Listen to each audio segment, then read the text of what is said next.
And now for a virtual tour of the interface. Here we have the construction toolbar. Below it, here's our input box. And to the right of the interface, we have our menu. The menu is vertical. Here we have the construction tools. So clicking on them, we'll see that it says here we can move, we can do a freehand shape, or we can use a pen.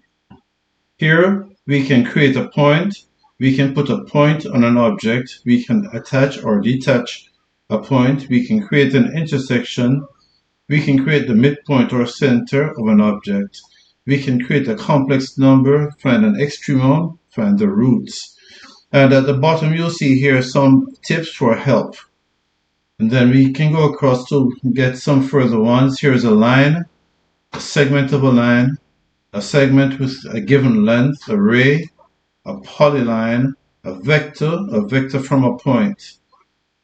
Then a perpendicular line, a parallel line, perpendicular bisector, angle bisector, a tangent, polar or diameter line, best fit line, and locus. Then we have polygons, regular polygons, rigid polygons, and vector polygons. And then we have various circle tools. So we have the circle with a center through a point and so on. We can go through some of those. Then we have ellipse, hyperbola, parabola, the conic through 5 points and so on. Angles with a given size, distance or length, area, slope, list, relation, function inspector, a reflection about a line, a reflection about a point, reflect about a circle, rotate about a point, translate by a vector, dilate from a point, and here we have our sliders. Now these help us to do animations and explanations on our graphics. So we can put an image in, we can create an OK button, a checkbox, an input box, and one that we'll probably be most likely to use would be the slider. And here we can move the graphics view, zoom in, zoom out, show or hide an object, show or hide a label, and we can even copy a visual style or delete. Now, when it comes to our menus, here we have our regular menu here, which is new, open, save, export, and you can read them all. When you go to new, you create a new object. You can open one that you had before, or you can save what you're doing now. You can export an image. You can share, you can download, and you can do a print preview or edit. Now, when we click on some of these, such as perspectives, then we'll go into other options.